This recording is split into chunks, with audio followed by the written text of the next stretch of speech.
अपने दर्शकों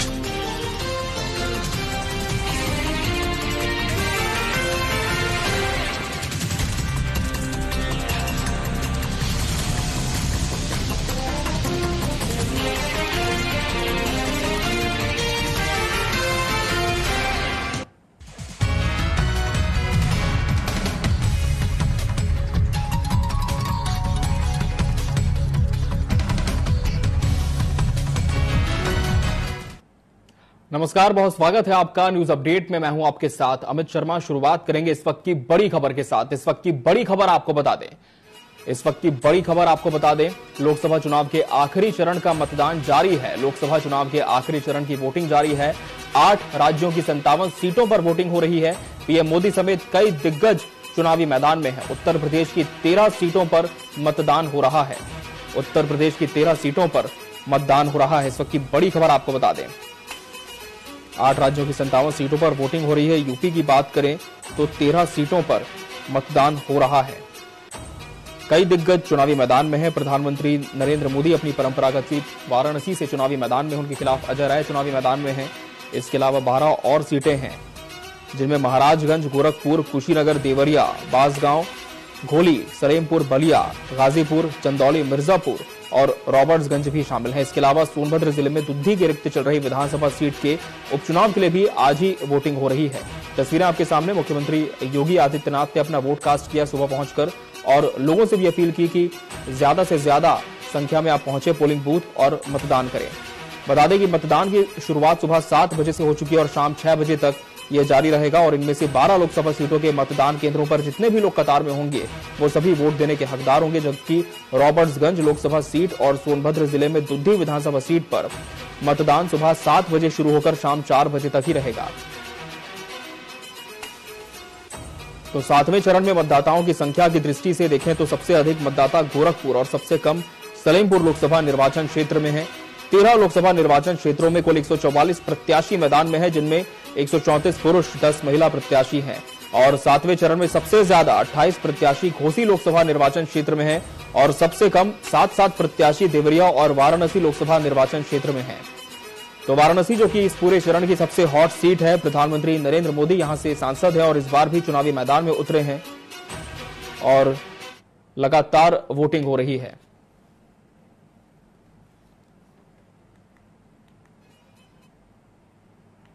तो उत्तर प्रदेश की 13 सीटों पर मतदान हो रहा है। सुबह से लगातार हम आपको पल पल की अपडेट्स इस पूरे लोकसभा चुनाव को लेकर देते आ रहे हैं और 6 चरण बीत चुके हैं। आज 7वां और अंतिम चरण है और इसके ठीक 3 दिन के बाद नतीजे भी आ जाएंगे। और हमारे साथ इस समय उत्तर प्रदेश स्टेट हेड शत्रुघ्न सिंह राठौर जी जुड़ चुके हैं। शत्रुघ्न जी, 7वां और अंतिम चरण काफी अहम चरण, 13 सीटों पर चुनाव की प्रक्रिया जारी है। सबसे खास जो नजर है वाराणसी पर होगी। किस तरह के समीकरण इस पूरे 7वें चरण में है और अभी तक जो मतदान प्रतिशत आया है इन 13 सीटों में, वो क्या कहता है? देखिए, इस समय चुनाव जो है शुरुआत होके फर्स्ट चरण से लेके 7वें चरण तक आ गया है। पहले चरण में और दूसरे चरण में जो इंडी गठबंधन है, जो विपक्ष है, वो थोड़ा सा कम एग्रेसिव था। वो ये नहीं कह रहे थे कि हमारी सरकार आएगी या हम 200-300 से ऊपर आ रहे हैं, लेकिन धीरे धीरे जैसे जैसे चुनाव आगे बढ़ा, उन्होंने अपनी स्ट्रेटेजी चेंज की और उन्होंने आके लास्ट में आके 7वें चरण में, बल्कि 6वें चरण में वो लोग बोलने लगे कि हम लोग सरकार बना रहे हैं। इससे पहले उनके कोई भी नेता ये नहीं कह रहे थे हम सरकार बना रहे हैं। वो ये कह रहे थे कि भारतीय जनता पार्टी की 400 पार नहीं आएगी, वो ये बोल रहे थे। लेकिन जैसे जैसे 6वां चरण पार किया, 6वें चरण पे उन्होंने अपनी स्ट्रेटेजी चेंज की और अपने चुनाव को एग्रेसिव बनाते हुए, अपने चुनाव प्रचार को एग्रेसिव बनाते हुए उन्होंने ये कहना शुरू कर दिया कि हम तो सरकार बना रहे हैं। अब जब उन्होंने ये कहना शुरू किया हम सरकार बना रहे हैं, तो भारतीय जनता पार्टी के जो वोटर हैं वो लोग कहीं ना कहीं थोड़े से साइलेंट हो गए। उन्होंने ये देखा कि कहीं ऐसा तो नहीं सचमुच में ये लोग सरकार बना रहे हो, तो उन्होंने अपना साइलेंट वो हो गए, बोलना कम कर दिया, उन्होंने बताना कम कर दिया। लेकिन उन्होंने, मुझे ऐसा लगता है, उन्होंने एक साथ इकट्ठा होके आज वोट किया हुआ है, क्योंकि इस समय 7वें चरण में प्रधानमंत्री नरेंद्र मोदी इस समय चुनाव लड़ रहे हैं। जो वाराणसी सीट है उस पर पूरे विश्व की नजर है कि प्रधानमंत्री नरेंद्र मोदी कितने वोटों से जीतते हैं। जीतना तो उनका पक्का है, क्योंकि उनका जो रोड शो हुआ था वो ऐतिहासिक रोड शो हुआ था। जिस तरीके से लोगों ने उन्हें अपना प्यार दिया, अपनापन दिया, जिस तरीके से लोग आरती के लिए खड़े हुए थे, फूल देने के लिए खड़े हुए थे, जो माहौल था वो माहौल ऐसा था कि वो बुलाई हुई भीड़ नहीं थी, वो अपने आप आए हुए लोग थे। और जिस तरीके का माहौल वहां पे बना था, ऐसा लग रहा था कि नरेंद्र मोदी 5 लाख से अधिक वोटों से वहां से चुनाव जीतेंगे। ये वहां पे पक्का है। लेकिन वहां पे कांग्रेस के प्रदेश अध्यक्ष अजय राय चुनाव लड़ रहे हैं। उन्होंने भी एक कोशिश की है इंडी गठबंधन ने कि एक माहौल बनाया जाए कि मोदी जी को कहीं फंसाया जाए, लेकिन मोदी जी पूरे देश में इस समय प्रचार कर रहे थे, तो उन्होंने ज्यादा उस पर ध्यान नहीं दिया। उन्होंने अपनी स्ट्रैटेजी थी, जितना टाइम उनको देना था बनारस में उन्होंने उतना टाइम दिया। लास्ट के 2 दिन तो बनारस वो जा ही नहीं पाए, क्योंकि उनको सभी जगह प्रचार करना था, पूरे देश में प्रचार करना था। लास्ट में उन्होंने पंजाब में रैली करी है, लास्ट में उन्होंने बनारस में नहीं करी हुई है। बनारस में लेकिन पूरे प्रदेश का क्या, पूरे देश के नेता, पूरे देश के कार्यकर्ता बनारस में पहुंच गए थे। बनारस में जगह नहीं थी, ये स्थिति थी कि सारे होटल भरे हुए थे, सारे कार्यकर्ताओं को टाइम हो दिया गया था। तो बनारस में तो ये है कि कहीं से कोई फर्क नहीं है। उसका फायदा नरेंद्र मोदी के बनारस के लड़ने का फायदा, जो चंदौली सीट है उस पर जो है महेंद्रनाथ पांडे जी हैं, जो केंद्रीय मंत्री हैं, उनको वहां पे उस चीज का फायदा मिला, क्योंकि 2 विधानसभा की सीट है जो वो बनारस में आती हैं। और बनारस में आने की वजह से 2 सीटों पे लोग जो वोट डालते हैं, वो बनारस के लोग वोट डालते हैं, वो मोदी जी को समझ के या मोदी जी को वोट डालते हैं। लेकिन वो चंदौली में आती है, महेंद्रनाथ पांडे को 2 सीटों पे उन पे अच्छी बढ़त मिलती है सिर्फ नरेंद्र मोदी जी की वजह से। तो चंदौली सीट पे इसीलिए महेंद्रनाथ पांडे जी का अच्छा प्लस पॉइंट है, क्योंकि वहीं पे आज चंदौली में भी वोटिंग हो रही है। और वहां पे एक राजपूत बिरादरी के पूर्व मंत्री है वीरेंद्र सिंह, उनको समाजवादी पार्टी ने उतारा है और उन्होंने बहुत अच्छी फाइट दे रखी है, क्योंकि कहीं ना कहीं पूरे प्रदेश में शुरू से एक माहौल बना कि राजपूत नाराज हैं। और करडी सेना के जो प्रदेश अध्यक्ष, राष्ट्रीय अध्यक्ष, इन्होंने भी पूरे उत्तर प्रदेश में एक प्रचार किया और एक माहौल बनाया कि राजपूत नाराज हैं। तो उसमें जो है कुछ राजपूत नाराज होके, या वहां पे जब उनका राजपूत ही कैंडिडेट है, तो हो सकता है कि एक टफ फाइट इसी वजह से बन गई वहां पर चंदौली में। लेकिन जो फायदा मिल रहा है वो नरेंद्र मोदी के लड़ने की वजह से 2 सीटों पे 2 विधानसभा बिल्कुल बनारस में आती हैं, तो उनका कोई ज्यादा उन्हें नुकसान होने की संभावना नहीं है, क्योंकि नरेंद्र मोदी की वजह से चंदौली सीट सेफ है। फिर आ जाते हैं मिर्जापुर पे अनुप्रिया पटेल हैं, जो बीजेपी की सहयोगी संगठन है अपना दल ऐसे, वो उनकी राष्ट्रीय अध्यक्ष है, मंत्री भी हैं, वो चुनाव लड़ रही हैं। तो अनुप्रिया पटेल का अच्छा चुनाव लड़ा जा रहा है। वहां पे भी राजपूत वोटों में राजा भैया से एक इश्यू हुआ था, उन्होंने एक स्टेटमेंट दे दिया था कि राजा भैया के बारे में कुछ बोल दिया था, जिस वजह से ये हुआ कि वहां पे राजपूत नाराज होता है। कितना राजपूत नाराज होता है, क्या फर्क पड़ता है, क्योंकि वहां पे लगभग 1 लाख से ऊपर राजपूत वोट है मिर्जापुर में। तो वो अनुप्रिया पटेल को हमेशा मिलता था, क्या इस बार को मिलेगा? अगर नहीं मिलता है तो अनुप्रिया पटेल के लिए थोड़ी सी दिक्कत हो सकती है। और इधर पे और दूसरी सीट जो और बगल में है, जो सबसे प्रसिद्ध सीट है गाजीपुर।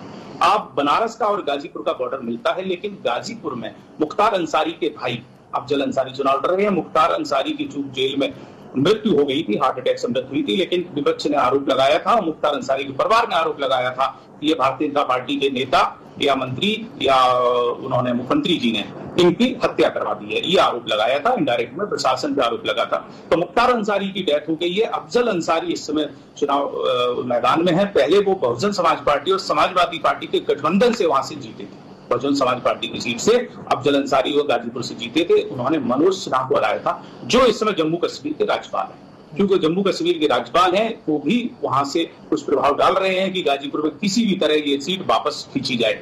गाजीपुर में जबकि 80% हिंदू है, लेकिन वहां पे जो समीकरण इस तरीके का बना रखा है, मुख्तार अंसारी और अफजल अंसारी, इन दोनों अंसारी ब्रदर ने ऐसा वहां पे माहौल बना रखा था कि वहां पे उनको जीतना ही था, क्योंकि उन्होंने वहां पे गोलबंदी टाइप से बना रखा था कि एक जाति का 2 नेता हैं, तो एक उधर है तो एक इधर है, तो ऐसे करके उनका अच्छा वहां पे माहौल है। लेकिन अब मुख्तार अंसारी है नहीं वहां पे। मुख्तार अंसारी की डेथ हो चुकी है और प्रशासन का भी दबाव है और शासन का लोगों में भी एक मैसेज है कि ये माफिया हैं। इस तरीके से उनको जेल में गए हैं, उन पर भी आरोप लगे हुए हैं, बेल पे बाहर रहेंगे। और मुख्तार अंसारी के भाई अफजल अंसारी हैं, वो बताते हैं आरोप भारतीय जनता पार्टी ये लगाती है कि वो 13 दिन केवल 5 साल में संसद में जा पाए और बाकी जा ही नहीं पाए, या तो वो जेल में रहे या कहीं फरार रहे, जो भी रहा हो। तो वहां पे भी ये टफ फाइट है, क्योंकि युवा मोर्चा के पहले पूर्व युवा मोर्चा के प्रदेश अध्यक्ष रहे हैं आशुतोष राय, उनके पिताजी को टिकट दिया गया है पारसनाथ राय को। वो मनोज सिन्हा के भी बहुत करीबी रहे। मनोज सिन्हा पहले वहां से सांसद रहे। मनोज सिन्हा इस समय जम्मू कश्मीर के राज्यपाल है। तो मनोज सिन्हा की भी प्रेस्टीज वहां पे गांव पे लगी हुई है कि पारसनाथ राय किसी भी तरह वहां से चुनाव जीतना चाहिए। और भारतीय जनता पार्टी ने अपनी सारे नेता, सारे साम दाम दंड भेद, पूरी ताकत भारतीय जनता पार्टी लगा रखी है किसी भी तरह अफजल अंसारी से ये सीट छीनी जाए। समाजवादी पार्टी ने जो अफजल अंसारी को लड़ा रखा है, मुख्तार अंसारी की डेथ के बाद अखिलेश यादव राम मंदिर नहीं गए, दूसरी जगह नहीं गए, कल्याण सिंह की मृत्यु के बाद उन्हें श्रद्धांजलि देने के लिए, पूर्व मुख्यमंत्री कल्याण सिंह को श्रद्धांजलि देने के लिए अखिलेश यादव नहीं गए थे, लेकिन मुख्तार अंसारी को श्रद्धांजलि देने के लिए, फातिया पढ़ने के लिए, जिसका योगी जी अक्सर उनको पे आरोप लगाते रहते हैं कि वो फातिया पढ़ने के लिए एक माफिया तो अफजल अंसारी के घर गए। तो एक बहुत ही प्रेस्टीज वाला बनाए, सबकी नजर है इस सीट पर, इस सीट पे क्या होता है। उसके ही बगल में एक सीट है, बॉर्डर मिला हुआ है, बलिया से पूर्व प्रधानमंत्री चंद्रशेखर के सुपुत्र नीरज शेखर चुनाव लड़ रहे हैं। चंद्रशेखर वहां से 8 बार सांसद रहे हैं, तो वो सीट एक तरीके से उनकी पैतृक सीट है। नीरज शेखर वहां से चुनाव लड़ रहे हैं, भारतीय जनता पार्टी ने उनको टिकट दिया हुआ है और उनकी भी बहुत कर्री टक्कर सनातन पांडे से हो रखी है। तो बलिया में भी टक्कर है, क्योंकि बलिया में यहाँ पे एक युवा मोर्चा के प्रदेश अध्यक्ष रहे हैं, इस समय सरकार में मंत्री है दयाशंकर सिंह, वो बलिया सदर से विधायक हैं। तो वहां पे उनकी भी प्रेस्टीज इशू बनी हुई है कि किसी भी तरह चंद्रशेखर के जो पुत्र हैं, स्वर्गीय पूर्व प्रधानमंत्री चंद्रशेखर, उनके पुत्र हैं नीरज शेखर, तो उनकी प्रेस्टीज इशू बनी हुई है और भारतीय जनता पार्टी पूरी कोशिश कर रही है किसी भी तरह इस सीट को जो है बरकरार रखा जाए। हालांकि यहाँ से पहले वीरेंद्र सिंह मस्त वहां से सांसद हुआ करते थे, उनका टिकट काट के भारतीय जनता पार्टी ने नीरज शेखर को टिकट दिया हुआ है। फिर एक सीट आती है यहाँ पे कुशीनगर देवरिया, ये भी भारतीय जनता पार्टी की पैतृक सीट है, पैतृक सीट कह सकते हैं क्योंकि ये पहले से जीती हुई सीट है और इन दोनों सीटों पे भारतीय जनता पार्टी ने ब्राह्मण प्रत्याशी उतारे हुए हैं क्योंकि वो ब्राह्मण बाहुल सीट है, वहां पे भी फाइट है। और आपको ये बता दें, क्योंकि ये लास्ट जो बिल्कुल चुनाव का टाइम आ गया है, आखिरी चरण आ गया है, अब चुनाव धीरे धीरे जो बिहार का बॉर्डर है धीरे धीरे पूरब से पश्चिम से शुरू हुआ और धीरे धीरे चलते हुए बिहार के बॉर्डर, बिहार और नेपाल के बॉर्डर पर पहुंच गया है। महाराजगंज, कुशीनगर, देवरिया और ये पूरी जो पट्टी है ये लगा हुआ है बिहार के बॉर्डर से। तो कहीं ना कहीं बिहार का भी असर इन सीटों पे देखने को मिल रहा है। यहाँ से जो सीटें हैं 13 सीटें हैं, इसमें 2 सीट केवल जो थी वो भारतीय जनता पार्टी हारी हुई थी, जिसमें एक घोसी सीट है, घोसी सीट और दूसरी ये गाजीपुर, ये 2 सीटें बहुजन समाज पार्टी ने जीती हुई थी। इन दोनों सीटों को रिटेन करने के लिए भारतीय जनता पार्टी पूरी कोशिश कर रही है। 9 सीट भारतीय जनता पार्टी पर थी, 2 सीट अपना दल एस के पास थी और 2 सीट बहुजन समाज पार्टी के पास थी। तो भारतीय जनता पार्टी ये कोशिश कर रही है किसी भी तरह ये 13 में 13 सीटों को रिटेन किया जाए, किसी भी तरह पूरी ताकत इस समय सारी पार्टियों ने लगा रखी है और भारतीय जनता पार्टी ये कोशिश कर रही है कि किसी भी तरह गाजीपुर को तो ले ही लिया जाए, क्योंकि इस समय जम्मू कश्मीर के राज्यपाल मनोज सिन्हा की इस समय चीज बनी हुई है और इस आखिरी चरण में नरेंद्र मोदी चुनाव लड़ रहे हैं। मोदी जी इस समय आध्यात्मिक उस पर गए हुए हैं कन्याकुमारी में, उसका असर देखने को इस चुनाव में मिलता है। यहाँ पे 13 सीटों पे पूरा चुनाव में एक एक नजर, एक एक पल की नजर नरेंद्र मोदी के ऊपर, मीडिया की भी है लेकिन जनता की भी है। अब ये देखना है कि किस तरीके से जो है क्या 4 तारीख को क्या निकल के आता है। बिल्कुल, पीएम मोदी ने 45 घंटे के ध्यान साधना का संकल्प लिया है और लगातार विपक्ष इस पर हमला भी बोल रहा है। फिलहाल देखना होगा कि 4 जून को जब नतीजे आएंगे तब कितना ये ध्यान साधना जो है वो कारगर साबित होती है और जो वोटर्स का रुझान है वो किस ओर करवट लेता है। शत्रुघ्न जी, आप हमसे जुड़े, इन 13 सीटों पर आपने विस्तृत विश्लेषण पेश किया, आपका बहुत बहुत धन्यवाद हमसे जुड़ने के लिए।